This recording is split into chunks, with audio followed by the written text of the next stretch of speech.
what is one of the biggest lessons of divorce is I am not responsible for anybody's happiness. I am also not responsible for their unhappiness. In fact, I'm not responsible for anybody's feelings of any kind. Hi, I'm Tanya, and you're listening to Janda Becanda.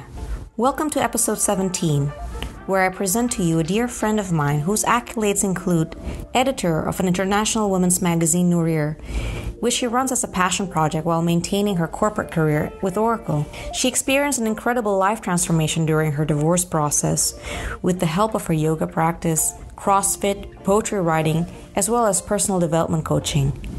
She is now someone who successfully juggles being a single mom while always making time for herself. The same woman a decade ago was unable to be herself within her marriage. What changed? I hope my podcast can not only spotlight the success stories of strong women, but also show us how they did it. One of the most important things she learned in her transformation journey was an effective communication technique that helped her express herself, particularly when she felt vulnerable in her marriage, and still effective today with her son. Here today to share that ever-critical life skill is my dear friend, Freya Innana. Welcome to Janda Becanda. And today we have our very first guest from the United States. She is a dear friend of mine, someone whom I've known since I was 17 years old. And believe it or not, she was even younger than me. I am so pleased to bring you my dear friend, Freya Innana. Thank you so much for such a warm and lovely introduction. It makes it sound so exciting. I love this idea of what you're building in these conversations. And I love the idea of reclaiming our womanhood at this age and this stage, because we have so much to do right now. And how fun that we were like little kids pretty much meeting so many years ago. And just your beautiful voice and your friendly smile and all these years and all these miles. So let's talk some talk. I know. Well, just to imagine, like, if our lives were a Hollywood movie, we met in a dorm where you couldn't have a more diverse range of students coming into that school, because our alma mater, Macalester College in St. Paul, Minnesota, was so proud of its diverse international students. And one of the first people that I got to know was Freya, and she was ever the athlete then. So she was a soccer player back in college. And so we were talking, and she was bouncing a soccer ball on her knee the whole time talking. And oh my gosh. in our very small dorm rooms. And so I was trying to introduce myself, where I was from, but then, I was trying to keep up with the pace, because she was literally bouncing a soccer ball on her knee that time. And so that's Freya in a nutshell. So to hear that today she bounces and juggles so many things is kind of a gimme, because that's who she is, literally. And, she would, on a Saturday night, cut up her jeans and turn it into a skirt, and would create this new fashion look for herself. Where are you going? Why just cut up your jeans? But you look amazing. And she's like, oh, I've got a hot date. And that was her Saturday night. And then the next thing on, she's so studiously back to studying, very focused, and finishing an 11-page paper in no time. So that was Freya. And fast forward, oh my gosh, is it now 30 years later? Yeah, it is almost. Years later. She's basically doing the same things with her life. And also fast forward 30 years, we've been through maybe a marriage or two. In my case, two, one for you. Yeah, and we've gone through sort of a meat grinder of life in a way. But maybe it's not all meat grinder, but there's definitely moments where it felt like we went through a meat grinder. For sure. That's putting it gently. Yeah, exactly. Where would you like to shine a light on your relationship journey? So I would say on that relationship journey, speaking specifically of my ex-husband, what I could say is I really don't believe that anything happens to us. I really truly believe that everything happens for us. And so it is in the ability to maybe turn the object into a different angle and view it from another perspective to try to see what it is. And that's not to positivize. I don't know if that's even a word in English, but it is in French. It's not to positivize a situation so much, not to slap a happy face sticker onto an empty gas gauge. It really is to show us that we're capable of seeing the growth and the light in every situation that comes to fore. So I'm happy to chat anything about that you want to get into. Right. Well, I'd like to, that I like the fact that in French you can use the word positive and make it an active verb. Yeah, right. Because that is definitely a key to surviving. It's a key to thriving and a key to growing in our journey of becoming ourselves, more into ourselves as we grow older. But doesn't it feel like we're just getting started? Absolutely. In many ways, it certainly does. And, right. If you look at each of these sort of big chapters, I mean, everything in my life today is different than it was 2 years ago. I have a new job that I'm coming up on a 2-year anniversary. I live in a new apartment that I wasn't living in before. 2 years ago, I was divorced. I was married. Today, I'm divorced. I mean, there's not a single aspect of my life other than maybe the consistency of my son or my yoga or my friends. But if you look at like the nucleus of my life, the way that I rotate around my own inner world without the external trappings, pretty much everything has changed, right? And there is an innate adaptability in that, where if we can realize that change is actually opening our world to us and expanding it and making it even bigger. This is such a beautiful journey right here, right now, this opportunity. I'm sitting in my new condo in a chair I never sit in so that I could have an outlet to keep my phone plugged in. And even just in my apartment, I have a different view than the one that I have when I'm mothering. And when I'm mothering, I'm standing in my kitchen, usually just standing as I'm cooking and serving. And I don't usually sit down for the meal because by the time I'm completed with the cooking and the serving, the meal is already over. So even in that, there's a new beginning. So what a wonderful gift that if I can remember, I think one of the questions that we wanted to try to get to is like, what is one of the biggest lessons of divorce is, truly, it's not so much the divorce that taught it to me. I think me learning it led to the divorce in a good way, is that I am not responsible for anybody's happiness. I am also not responsible for their unhappiness.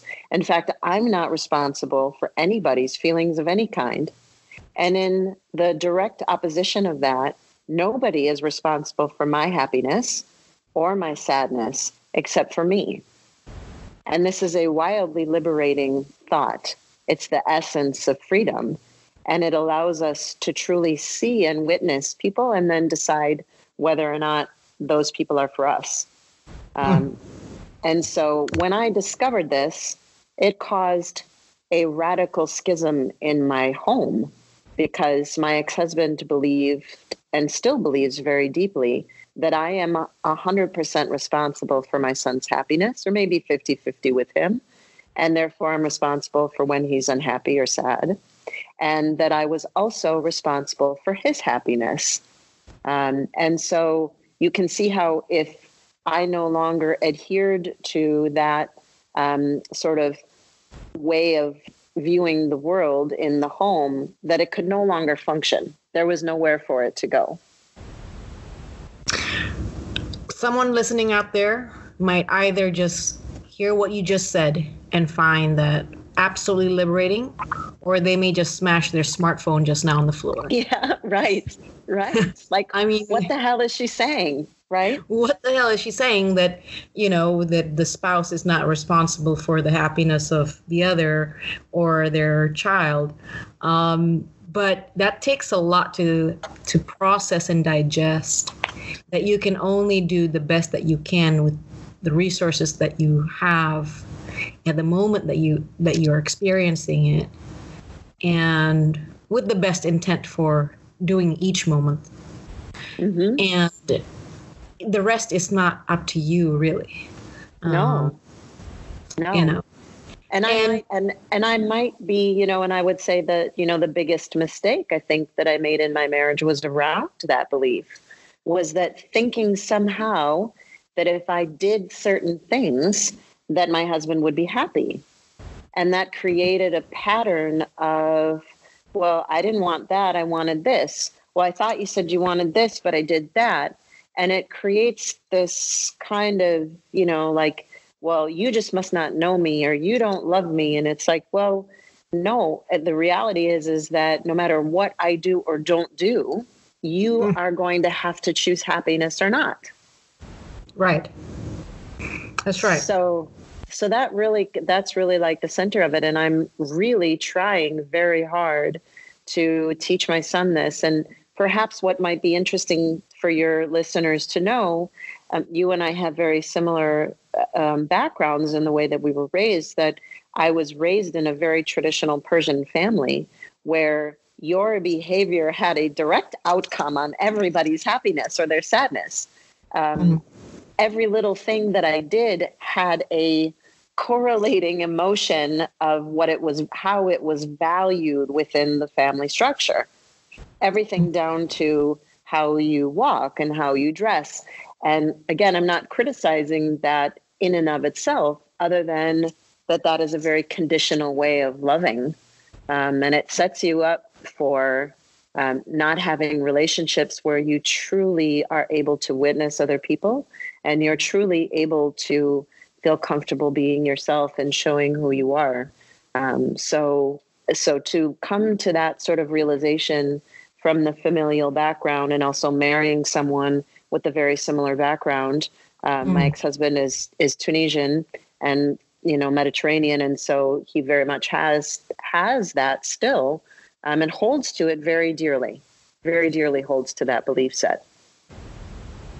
So that's a lot there already. Two things that are so packed in that, how, first of all, our family backgrounds would form the way we also view our roles in the relationship. That's something that each one of us need to look at and see, how were we raised and what were we meant to believe about our own personal roles as daughters, as wives, as spouses in a relationship, and really be careful and examine how that truly impacts our marriage. Because I truly believe that I had to be the most dedicated, the most loyal, the most obedient person to my spouse, and discovered the hard way that was manipulated very deeply. Yeah. And it was okay if how you said earlier, just by sitting in a different seat in your apartment, you had a different outlook. And I was in my marriage able to see a different outlook, that finally towards the end of that, hey, I was being manipulated and this is not okay. And that's okay to end that marriage, because I could see it for what it was towards the end. Beautiful. And I think that's the most sobering thing. And then you also wake up to the fact of who you are and who you are not. It's okay if you're not perfect. Most people aren't. Yeah. Right. And I think the self-development learning, if anything, that's the one thing I would teach to, now I do teach to my daughter at an earlier age. So not just by having a set of traditional expectation out of her as a human being, or how she should be as a daughter, and how she ought to be later on in life if she should choose to be married to someone, and probably just teaching her the tools early so that she can identify what is healthy, what is something that's going to be able to make her happy and content, I guess. Mm-hmm. Yeah, and you said a couple of things that are really interesting to me. First of all, in that exploration of perfection, right? Is what does that mean? And I think I will offer an idea, and that is that perfection is typically viewed as something that someone else outside of you is determining, meaning I'm a perfect wife, which means in relation to my husband or my spouse or my partner, whomever, I'm accomplishing and fulfilling certain things that are expectations. Where what I believe perfection actually is that we are each absolutely perfect just as we are. And when we release ourselves from projecting what we believe someone else is supposed to be in relation to us, i.e., when we stop expecting them to make us happy or sad, then we can see them as the perfection that they are, and we can stop wanting to change them because we stop wanting to change ourselves. That's right. There's that too. Stop trying to change each other. Yeah, I mean, for real. In any relationship, it doesn't matter if it's your child, if it's a good friend, if it's your lover. Stop trying to change people.